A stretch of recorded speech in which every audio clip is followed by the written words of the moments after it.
Hello friends, welcome to Swati's kitchen. आज आपण बनवणार आहोत थंडगार असं उन्हाळा स्पेशल चॉकलेट मिल्कशेक। चला तर मग झटपट रेसिपीला सुरुवात करूयात। तर याच्यासाठी मी 750 ml दूध घेतलेलं आहे। गाईचं किंवा म्हशीचं फुल फॅट दूध तुम्ही वापरू शकता। यातलं थोडंसं दूध मी काढून घेतलेलं आहे। तर आता आपलं दूध तापते तोवर आपण एक पॅन ठेवलाय आणि त्या पॅनमध्ये अगदी वाटीभर मखाणे घातलेत आणि मखाणे आपल्याला कोरडेच भाजून घ्यायचे आहेत अगदी क्रिस्पी होईपर्यंत। तर गॅसची फ्लेम कमीच ठेवली आहे आणि जस्ट एक मखाना आपल्याला तोडून बघायचा आहे। अगदी कुरकुरीत तुटला म्हणजे आपले मखाणे व्यवस्थित भाजून झालेले आहेत। आता याच्यामध्येच मी 5-6 बदाम घालत आहे आणि ते देखील आपल्याला भाजून घ्यायचे आहेत 1-2 मिनिटं। हे चांगले भाजले आहेत। आता मी एका प्लेटमध्ये हे काढून घेत आहे आणि हे थंड होऊ द्यायचं आहे। तर हे सगळं चांगलं थंड झालंय। तर आता आपण हे मिक्सर जारमध्ये वाटून घेऊयात।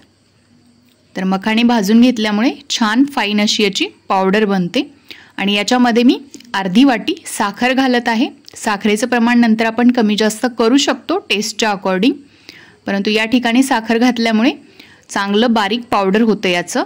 2 चमचे मी दूध पावडर घातलेला आहे याच्यामध्ये। यामुळे फ्लेवर खूप चांगला येतो आणि आपल्या मिल्क शेकला एक घट्टसर असं टेक्स्चर पण येते। हे सगळं आपल्याला बारीक वाटून घ्यायचं आहे। तर बघू शकता साखर घातल्यामुळे अगदी बारीक अशी याची फाईन पावडर तयार झालेली आहे। बघा मी दाखवते, अगदी अशी फाईन पावडर हवी आहे म्हणजे मिल्कशेकमध्येही दाताखाली लागणार नाही, अगदी एकजीव होईल। तर हे आपण साईडला ठेवूयात आणि आता आपण जे दूध काढून ठेवलेलं होतं वाटीमध्ये थंड दूध, तर ते दूध घ्यायचं आहे आपल्याला आणि त्या दुधामध्ये आपल्याला हे कोको पावडर घालायचं आहे। तर जवळपास 2 चमचे कोको पावडर आहे पोहे खायच्या चमच्यानी। तर ते व्यवस्थित असं गुठळ्या न होऊ देता मिक्स करायचं आहे। तर हे थंड दुधामध्येच मिक्स करायचे। तुम्ही जर गरम दुधामध्ये मिक्स केलं तर याच्या गुठळ्या होतील। अगदी मस्त मिक्स झालेलं आहे आणि आता आपण हे तयार करून घेतलेलं जे पावडर होतं ते देखील थोडं थोडं करून या दुधामध्ये घालायचं आहे आणि व्यवस्थित असं मिक्स करून घ्यायचं आहे।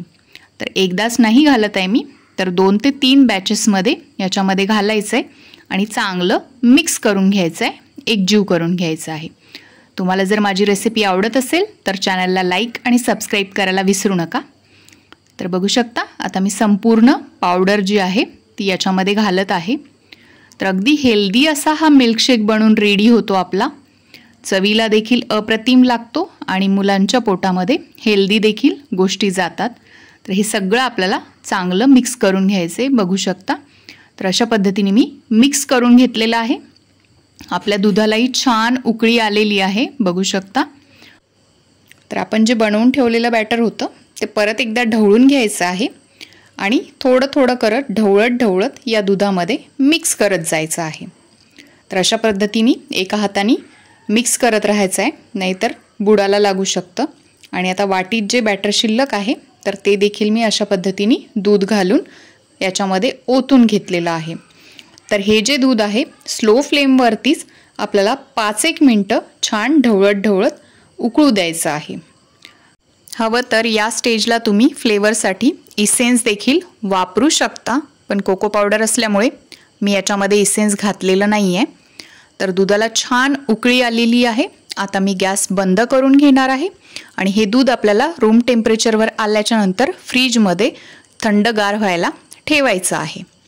तर बघू शकता आपला मिल्कशेक जो आहे मस्त फ्रीजमधून काढलेला आहे मी, अगदी थंडगार असं झालेलं आहे आणि टेक्स्चर देखील बघू शकता अगदी मस्त बनलेला आहे। तुम्हाला जर गोडवा अजून हवा असेल तर या स्टेजला तुम्ही याच्यामध्ये अजून साखर मिक्सरमधनं बारीक करून घालू शकता। तर बघू शकता आता आपण हे सर्व करून घेणार आहोत। तर याच्यासाठी मी असे काचेचे ग्लास घेतलेले आहेत 2 आणि याच्यामध्ये बर्फाचे काही तुकडे घालत आहे। विदाऊट बर्फ घातलं पेलं तरी पण चालेल, परंतु बर्फाचे तुकडे घातल्यामुळे अगदी गारगार अजून मजा येईल।